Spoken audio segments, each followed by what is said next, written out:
जूजिन अब इतने सारे ह्यूमन से लड़ चुकी थी कि वो परेशान हो चुकी है और वो कहती है कि मेरी बारी में ही तुम सब क्यों आ रहे हो, तुम प्लीज यार चले जाओ यहाँ से। गाबीमारू उससे पूछता है क्या तुम इंसानों को पकड़ के अमृत में बदलती हो, लेकिन ये सुन के जूजिन को गुस्सा आ जाता है और वो दोनों भी फाइट करने लगते हैं। लेकिन गाबीमारू के हमले से टेंसन का हाथ टूट जाता है और उसके बाद गाबीमारू ऐसे किक मारता है कि उसकी गर्दन घूम जाती है, लेकिन हमेशा की तरह वो अपनी सारी इंजरीज इंस्टेंटली हील कर लेती है। गाबीमारू उसकी हीलिंग एबिलिटीज को देख के समझ जाता है कि ये वही टेंसन है जिसके बारे में ग्रूट ने बताया था, तो वो अपने फायर निंजुत्सु का यूज करके उसे जला देता है और फिर डोर से अंदर जाने का रास्ता ढूंढने लगता है। लेकिन तभी तेज आंच में भुना हुआ टेंसन उस पर हमला करता है, जिसके बाद जूजिन एक आदमी का रूप ले लेता है जिनको लगता है कि गाबीमारू को उसने मार दिया है और वो पछताने लगता है क्योंकि वो उसका यूज करके और भी अमृत बना सकते थे। पर वो ये देख के शॉक हो जाता है कि गाबीमारू अभी भी खड़ा था। गाबीमारू उससे पूछता है कि क्या तुम ही टेंसन हो, पर उसे कोई जवाब नहीं मिलता और उनकी फाइट फिर से शुरू हो जाती है। जिनको ये नहीं समझ में आ रहा होता कि गाबीमारू इतना स्ट्रॉन्ग कैसे है, लेकिन गाबीमारू को तो बस एलेक्सिर की लोकेशन पता करनी है। पर टेंसन उसे कुछ नहीं बताता। उससे लड़ते वक्त गाबीमारू सोचने लगता है कि क्या ये अमर है, इसके ऊपर तो फायर का भी असर नहीं हुआ। तभी गाबीमारू उसके पेट पे जोरदार किक मारता है जिससे टेंसन की बॉडी एक्चुअली डैमेज होती है। ये देख के गाबीमारू सोच में पड़ जाता है कि पहले तो मेरे हमलों का इस पे कोई असर नहीं हो रहा था, तो अब क्या अलग हुआ। इसके बाद वो फिर से एक लड़की में बदल जाती है और वो अपनी पावर का यूज करके गाबीमारू को एक इनविजिबल पंच मारती है। इससे गाबीमारू बुरी तरह से घायल हो जाता है, लेकिन वो अभी भी हार नहीं मान सकता था। जिसके बाद टेंशन लगातार उसके ऊपर पंच मार रही होती है, पर वो अपनी वाइफ को याद करता है जो उसे स्ट्रेंथ देती है और वो टेंशन और खुद के बीच का डिस्टेंस क्लोज कर लेता है और कहता है कि चाहे कुछ भी हो जाए मुझे जिंदा घर वापस जाना है। इसके बाद गाबीमारू इतनी तेजी से मुक्के मार रहा होता है कि टेंशन को हील करने का टाइम ही नहीं मिलता और वो जख्मी हालत में जमीन पे पड़ा होता है। लेकिन गाबीमारू जानता है कि वो मरा नहीं है और उससे पूछता है अमृत तुमने कहाँ रखा है, लेकिन जिन बस हंसती है और उसके शरीर के ऊपर फूल उगने लगते हैं और इसके बाद वो फूलों से भरे मॉन्स्टर में बदल जाती है, जिसमें कि एक हिस्सा औरत का होता है और दूसरा हिस्सा आदमी का। ये देख के गाबीमारू डर जाता है, लेकिन वो खुद के मन को शांत करता है और सोचने लगता है कि वो इसे कैसे हराए। पर इससे पहले कि गाबीमारू का कुछ दिमाग चलता, वो मॉन्स्टर गाबीमारू पे बिजली के हमले करता है। गाबीमारू को समझ में नहीं आ रहा होता कि वो क्या करे, क्योंकि उसके ऊपर तो फायर निंजुत्सु का भी कोई असर नहीं हुआ था। इस आइलैंड पे आने के बाद इतनी सारी अजीब अजीब चीजें हुई थी कि वो सोचने लगता है कि क्या ये सब असली भी है या वो बस एक भयानक सपना देख रहा है। तभी हम देखते हैं कि गाबीमारू अपने घर में सो के उठता है। वो कुछ देर अपनी वाइफ से बात करता है, लेकिन धीरे धीरे उनके आसपास का सारा सामान गायब हो जाता है और वो अपनी वाइफ से कहता है कि सपने में ही सही मैं तुमसे बात तो कर पाया, पर असलियत में मॉन्स्टर ने गाबीमारू को जकड़ के रखा हुआ है और वो उसके गले को मरोड़ने लगती है। तभी गाबीमारू को याद आता है कि उसके मास्टर ने उसे सिखाया था कि अगर वो अपने अपोनेंट को डिफीट ना कर पाए तो उसे अपने सबसे पावरफुल हमले का यूज करना चाहिए ताकि वो अपने साथ साथ एनिमी को भी मार पाए। वो उस मॉन्स्टर के हाथों को जला देता है, पर अब वो बहुत बुरी तरह से घायल हो चुका है और बेहोश हो जाता है। तभी अचानक से वहाँ मे आ जाती है। वो अपने और गाबीमारू के चारों ओर एक कवच बना लेती है, पर टेंशन के हमले से वो दोनों ही पहाड़ी से नीचे गिर जाते हैं। इसके बाद वो राक्षस फिर से लड़की में बदल जाता है और कहता है कि मे तुम ये क्या कर रही हो। वहीं अगली सुबह सेंटा सागिरी से माफी मांग रहा होता है क्योंकि उसकी वजह से ही गाबीमारू वहाँ से अकेला भागा था। सागिरी कहती है कि अगर गाबीमारू होराई की तरफ गया है तो हमें भी जल्दी ही उसके पीछे जाना चाहिए, पर यूजुरिहा कहती है कि ये उसका अपना डिसीजन था और एक सामुराई को एक क्रिमिनल के बारे में इतनी फिक्र नहीं करनी चाहिए। पर ग्रूट उसे बीच में ही रोकता है और कहता है कि मैं तुम्हें होराई जाने में मदद करूंगा, क्योंकि मे भी उसे सुबह से नहीं दिखी थी, तो उसे लगता है कि मे भी गाबीमारू के पीछे गई है। ये सुन के कि ग्रूट उनकी मदद करेगा होराई जाने में, यूजुरिहा अपनी बात से पलट जाती है और कहती है कि वो भी गाबीमारू को ढूंढने में सागिरी की मदद करेगी। रास्ते में यूजुरिहा टेंशन के बारे में ग्रूट से पूछती है, जिसपे वो बताता है कि टेंशन 7 तरह के हैं। इसके बाद सीन शिफ्ट होता है और हम 7 टेंशन्स को देखते हैं। वो सब बात कर रहे होते हैं कि उन्हें मेल बनना पसंद है या फीमेल। तभी वहाँ रिन नाम का प्राणी आता है। वो उनसे कहता है कि ये बकवास छोड़ो, हमें जो ह्यूमंस यहाँ पधारे हैं उनके बारे में बात करनी है। ये उन ह्यूमन से अलग है जिन ह्यूमन से हमारा पहले सामना हो चुका है। जूफा जूजिन पे गुस्सा करता है क्योंकि उसने कई ह्यूमंस को अपने हाथों से बच के जाने दिया था और वो एक इनविजिबल हमले से उसका सर उड़ा देता है। और जब जिन खुद को रिजनरेट करती है वो एक बुढ़िया में बदल चुकी थी। ये देख के रिन कहता है कि तुम ये फालतू की हरकतें करना बंद करो, हम एक परिवार की तरह हैं और जू जिन को नुकसान पहुंचाने का हक सिर्फ मेरा है। इसके बाद रिन जूफा से उन ह्यूमंस के बारे में पूछता है जिनसे उसकी लड़ाई हुई थी। जूफा उसे बताता है कि उसने उन्हें गड्ढे में डाल दिया था, लेकिन रिन उसे वार्न करता है कि हमें इंसानों को अंडर एस्टिमेट नहीं करना चाहिए क्योंकि उसे कई मॉन्स्टर्स की लाशें मिली थी जिसे कि कोई आम इंसान तो नहीं मार सकता। रिन को लगता है कि ऐसा भी हो सकता है कि वो इंसान उस टैनवेल से बाहर आ जाए और ये ह्यूमंस काफी चालाक है, तो हमें थोड़ा संभल के रहना चाहिए। इसके बाद रिन जू जिन से पूछती है कि जिस ह्यूमन से तुम्हारी लड़ाई हुई थी क्या तुमने उसे मार दिया। जिन हाँ कहती है। इसके बाद सभी टेंशन एक बर्तन से जूस पीते हैं जिसे पीने के बाद जू जिन फिर से जवान हो जाती है। वहीं ग्रूट आगे बताता है कि उसके विलेज के जो लोग थे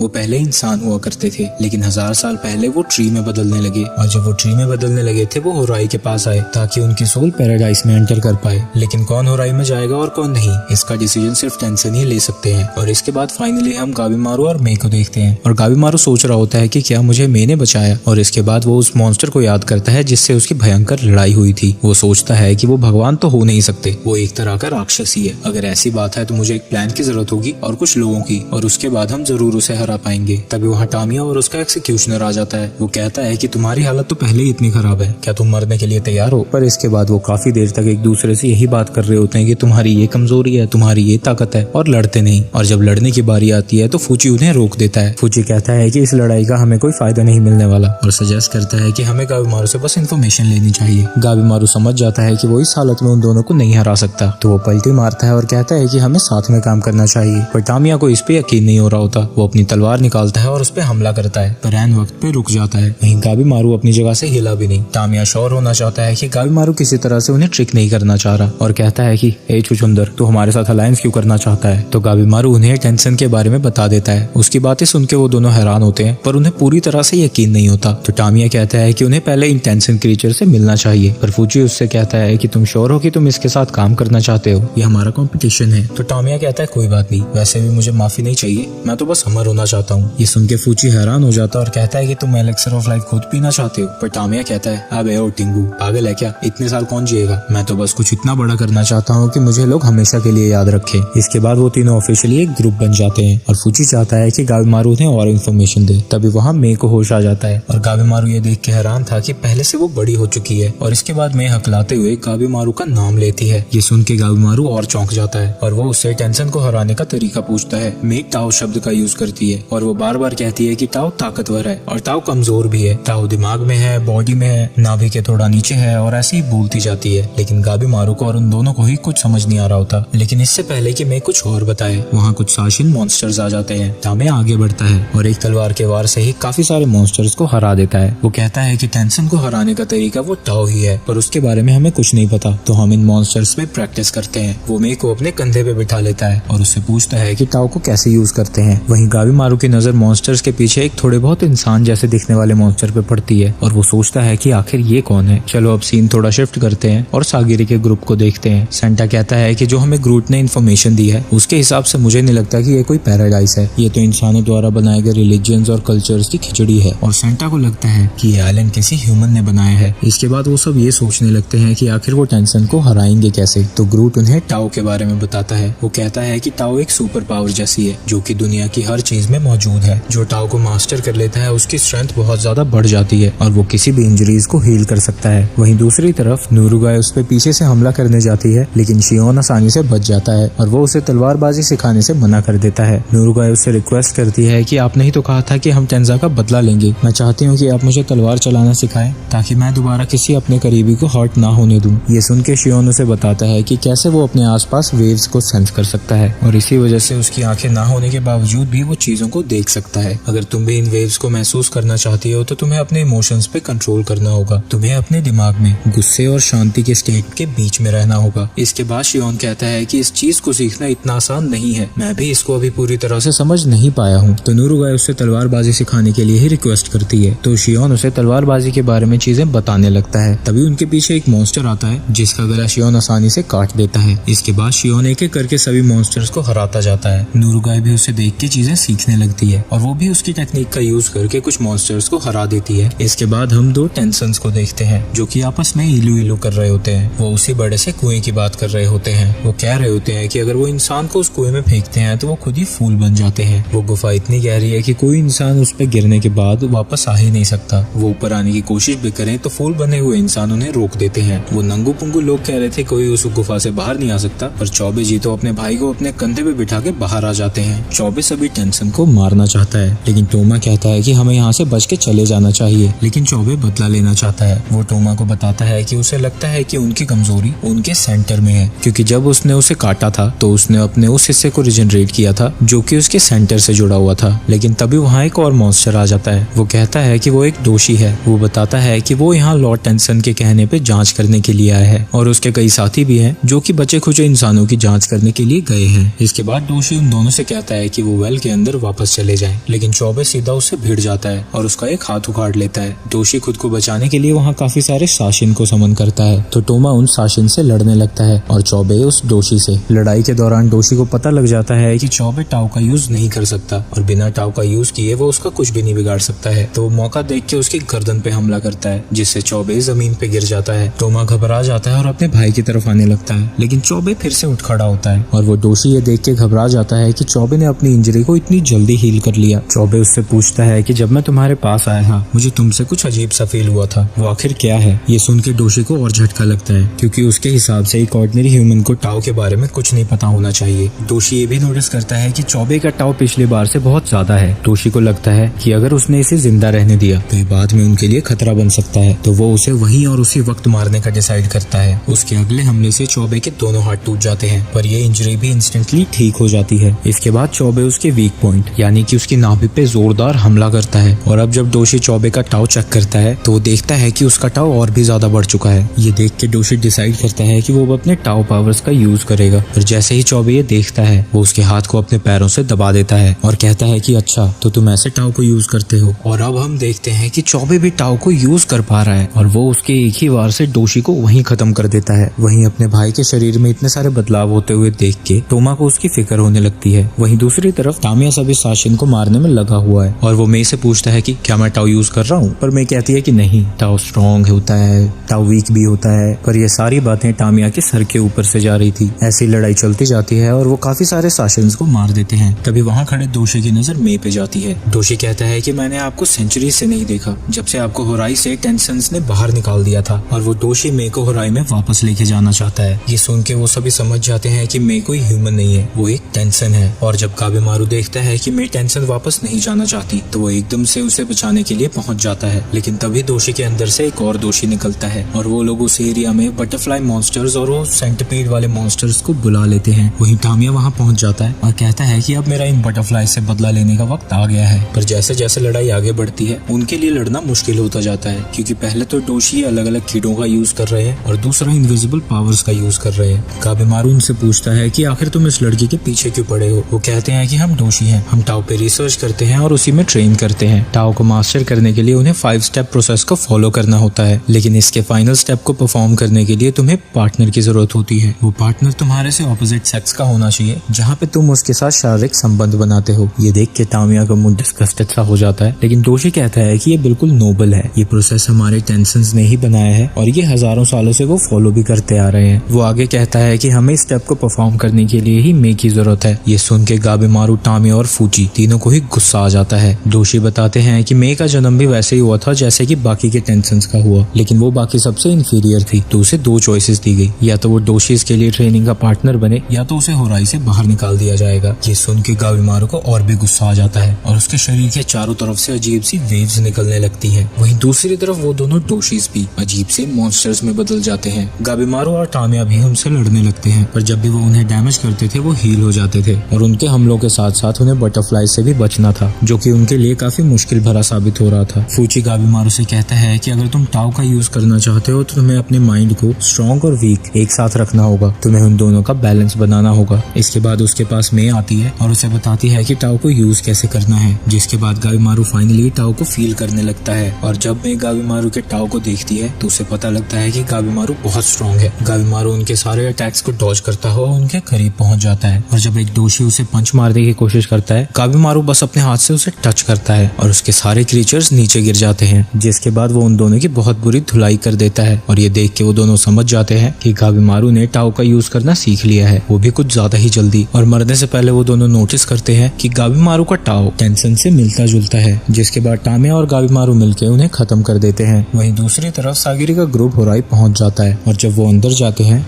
होराई उन्हें बिल्कुल ही अलग दुनिया जैसा लगता है, पर वहाँ वो अकेले नहीं थे। उनका स्वागत करने के लिए एक टेंसन सामने खड़ा था, और वो बिना समय बर्बाद किए होको की गर्दन उड़ा देता है। ये देख के उन तीनों की हालत खराब हो जाती है। यूजुरिया भी समझ जाती है कि यहाँ बहुत खतरा है, तो वहाँ से 9-2-11 हो जाती है, वहाँ से भागने की कोशिश करती है, पर वो टेंशन आके उसे रोक लेता है, और रोकने का तरीका थोड़ा सेक्सुअल है। वहीं ये सब देख के सागिरी डरी हुई होती है, पर वो अपने डर पे थोड़ा काबू पाती है और उससे पूछती है कि तुम आखिर हो कौन। तभी वो पेड़ जी कहते हैं कि वो एक टेंसन है और उसका नाम मुदान है। वहीं सेंटा को ये नहीं समझ में आ रहा होता कि गर्दन कटने के बाद भी ग्रूट बोल कैसे रहा है। टेंसन उन्हें बताता है कि वो इससे मरेगा नहीं, पर हाँ इससे वो और भी तेजी से पेड़ में बदल जाएगा। वहीं ग्रूट उम्मीद करता है कि काश मौत के बाद उसकी सोल होराई में एंटर कर पाए, पर ये सुन के मुडान हंसता है और कहता है ये सारी सोल वाली बातें जो भी थी वो सब झूठ थी। हमारे मास्टर ने ये सब झूठ इसलिए फैलाया था ताकि वो आइलैंड के लोगों को कंट्रोल कर पाए। यहाँ पे जितने भी इंसान है वो उन्हें रिसर्च के लिए यूज किया करते थे। इसके बाद वो कुछ ह्यूमंस को समन करता है जो कि यूजिरिहा को पकड़ लेते हैं। टेंसन बताता है कि उन्होंने इन पे एक्सपेरिमेंट करके अपना स्लेव बना लिया है। इसके बाद टेंसन उन सभी को बताता है कि जो अमृत की खोज में वो आए हैं वो एक मिथ है। जो एलेक्सर हम बनाते हैं वो सिर्फ टेंसन ही यूज कर पाते हैं। अगर कोई नॉर्मल ह्यूमन उसे पिएगा तो वो ट्री में बदल जाएगा। तभी अचानक से यूजिरिहा निंजुत्सु का यूज करके उनसे फ्री हो जाती है और अपनी कुनाई से टेंसन की गर्दन उड़ा देती है। वो सागिरी के पास जाती है और कहती है कि हमें जल्दी से यहाँ से निकलना होगा, पर सागिरी अभी भी शॉक में है। उसे समझ में नहीं आ रहा कि अगर अमृत झूठ है तो इसका मतलब है कि गाबिमारू को पार्डन नहीं मिलेगा। पर यूजिरिहा कहती है कि अभी हमारे लिए सबसे जरूरी यहाँ से बाहर निकलना है। पर मुडान ऑब्वियसली हील हो जाता है और एक सरप्राइज अटैक से यूजिरिहा को पकड़ने की कोशिश करता है, पर वो उसके अटैक को डॉज कर लेती है। ये देख के मुडान इम्प्रेस हो जाता है और उससे कहता है कि तुम में पोटेंशियल है, तुम चाहो तो मैं तुम्हें टाओ के बारे में सिखा सकता हूँ। अगर तुम सीख गई तो तुम्हारी पावर्स बहुत ज्यादा बढ़ जाएंगी, पर अगर तुम फेल हो गई तो और टाइम के लिए तुम्हें रॉ मटेरियल की तरह यूज किया जाएगा। वहीं सेंटा और सागिरी भी लड़ने के लिए तैयार हो जाते हैं। तभी मुडान सागिरी के ऊपर हमला कर देता है और सागिरी दूर जाके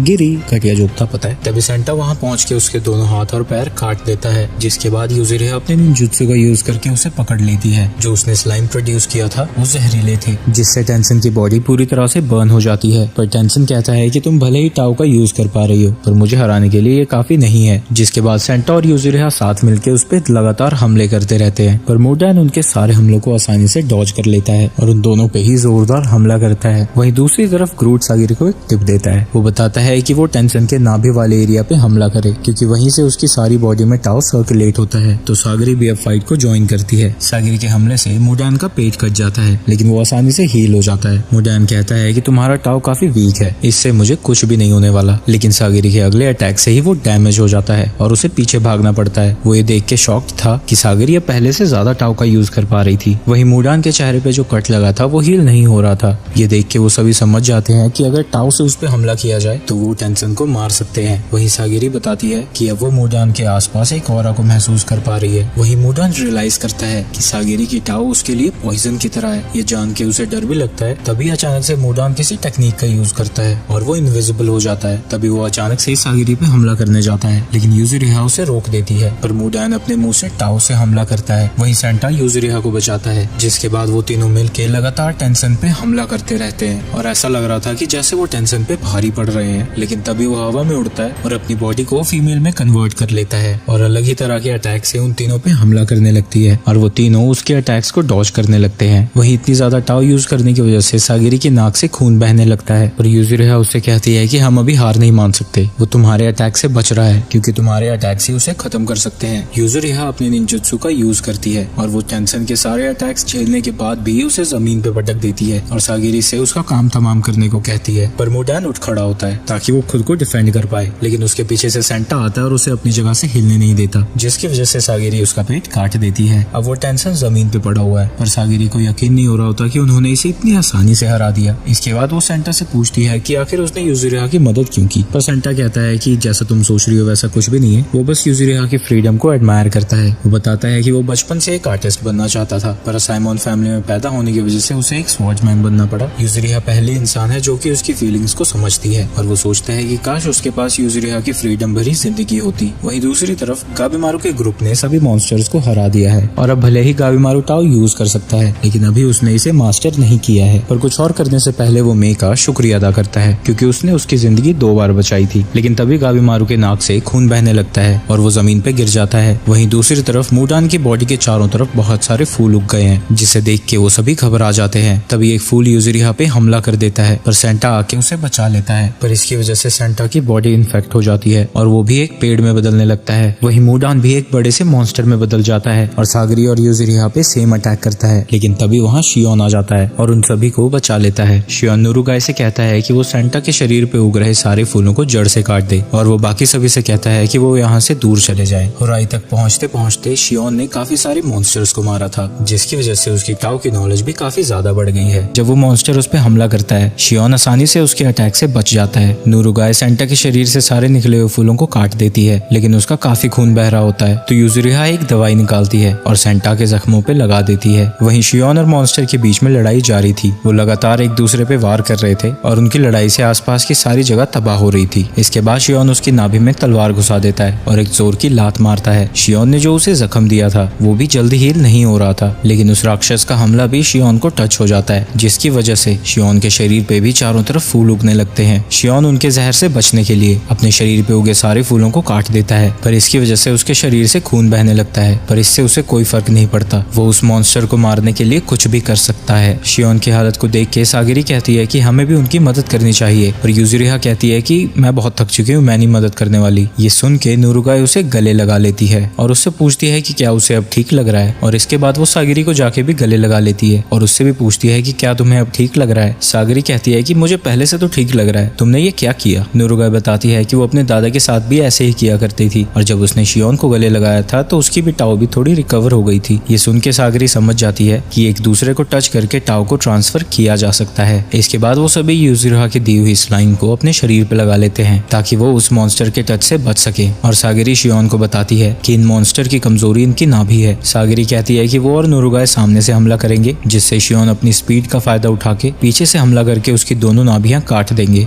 तो प्लान के अकॉर्डिंग नुरुगाई और सागिरी दोनों लड़ रहे होते हैं। वो सामने से हमला कर रहे थे, जिससे शियोन पीछे से जाके उसके दोनों पैर काट देता है, जिससे मॉन्स्टर जमीन पे गिर जाता है। वहीं उसकी रिजनरेशन स्पीड कम हो चुकी है, पर सागिरी भी लगातार लड़ने की वजह से थक चुकी है और उसकी नाक से खून बाहर आता है। वहीं शियोन भी काफी ज्यादा थक चुका है। इसके बाद वो मॉन्स्टर सभी पे अपनी ताव से हमला करता है। सागिरी नुरुगाई को बचा के वहां से भागने लगती है। वहीं शियोन के मन में अभी भी रिग्रेट है कि जब वो मॉन्स्टर टेंजा को मार रहा था वो उसे बचाने के लिए कुछ नहीं कर पाया, तो वो अपनी सारी जान लगा के मॉन्स्टर के ऊपर टूट पड़ता है। वो उसकी बेलों को काट के उस पे चढ़ने लगता है, और जब वो उसे रोकने की कोशिश करता है सागिरी उसके हाथ को नीचे दबा देती है। शियोन अपनी सारी ताव को एक जगह इकट्ठा करता है, पर जैसे ही वो हमला करने वाला होता है वो सोच में पड़ जाता है, क्योंकि सागिरी ने उसे कहा था कि उसका वीक पॉइंट उसकी नाभि है, पर जो वो सेंस कर पा रहा था उसका वीक पॉइंट उसकी नाभि नहीं थी। तभी सेंटा चिल्ला के उसे बताता है कि एक फूल का बीज का भाग ही उसकी सबसे जरूरी चीज होती है, और यही उस टेंशन की कमजोरी है। शियोन उसके बीज के भाग को काट देता है, जिसके अंदर उस टेंशन की ही शक्ल के काफी सारे चेहरे होते हैं। इसके बाद उसका काफी सारा खून बहने लगता है, जो कि धीरे धीरे फूलों की पत्तियों में बदल जाता है। वहीं वो टेंशन मरने से पहले शियोन का शुक्रिया अदा करता है उसे मारने के लिए, और कहता है कि मैं इसी वक्त का 1000 सालों से इंतजार कर रहा था। उसके शरीर से चारों तरफ पानी बहने लगता है, जहाँ की नए नए फूल उग जाते हैं।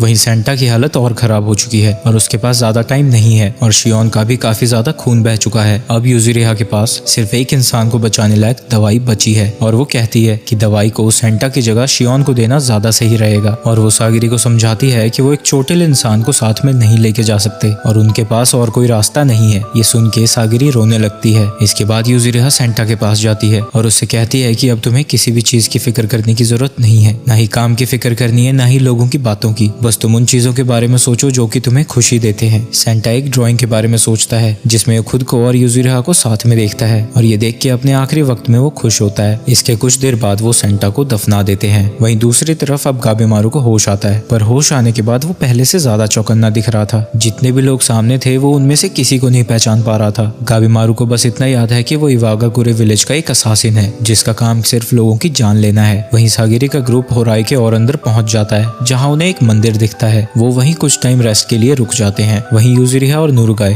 वहां पड़े कपड़ों के लिए झगड़ने लगती हैं। शियोन कहता है कि हमें यहाँ से आगे बढ़ने से पहले कुछ इंपॉर्टेंट चीजों को डिस्कस करना जरूरी है। वो कहता है कि टाओ हर चीज में है, और जो इंसान भी इस टाओ को मास्टर कर लेता है उसकी ताकत और ज्यादा बढ़ जाती है। पर वो कहता है कि हमें इन चीजों को ध्यान से यूज करना चाहिए, क्योंकि टाओ हमारी ही लाइफ फोर्स है। इसे ज्यादा यूज करने से सिर्फ हमारा स्टेमिना नहीं कम होता, ऐसा भी हो सकता है कि हमारी बॉडी या दिमाग पर भी कुछ बुरा असर हो, और ऐसा भी हो सकता है कि ज्यादा यूज करने की वजह से हमारी जान भी चली जाए। तभी यूजुरिहा कहती है कि मरने से ज्यादा खतरनाक बात यह है कि अमृत तो है ही नहीं। पर सागिरी कहती है कि नहीं, गाबेमारू ने बताया था कि उसके विलेज का जो मुखिया है वो अमर है। पर यूजुरिहा कहती है कि हो सकता है कि उसका विलेज गेंजुत्सु का यूज कर रहा हो, क्योंकि ऐसे निंजा असासिन्स को कंट्रोल में रखने के लिए डर बहुत जरूरी है। वो इसी डर का यूज करके गांव में सबसे अपनी बात मनवाता होगा। इसके बाद यूजुरिहा कहती है कि तुमने कहा था कि गाबेमारू की वाइफ है, जिसकी वजह से ही वो यहाँ है, पर शिनोबीज की इतनी जल्दी शादी नहीं होती, और कई बार इंसान को कंट्रोल करने के लिए सिर्फ डर काफी नहीं होता, तो वो दूसरी चीजों का इस्तेमाल करते हैं। यूजुरिहा बेसिकली ये कह रही थी कि ऐसा हो सकता है कि गाबेमारू की वाइफ सिर्फ एक छलावा हो और सच ना हो। वहीं दूसरी तरफ क्योंकि गाबेमारू को कुछ याद नहीं है, वो सोचता है कि वो यहीं पे रह के इनसे इन्फॉर्मेशन इकट्ठा करेगा, जब तक कि उसे समझ नहीं आ जाता कि आखिर यहाँ चल क्या रहा है। वहीं मेघ गाबीमारू के ताव को देख के डर जाती है क्योंकि उसके चेहरे के ऊपर का ताव बिल्कुल खाली था। वहीं मेनलैंड पे यामादा क्लैन के एक समुराई को और भी समुराइज को इकट्ठा करके उसी आइलैंड पे जाने को कहा है। और अभी के लिए कहानी यहीं खत्म हो जाती है। अगर आपको वीडियो अच्छी लगी हो तो लाइक कर देना और भी ऐसी वीडियोस के लिए चैनल को सब्सक्राइब कर लेना। मिलते हैं नेक्स्ट वीडियो में।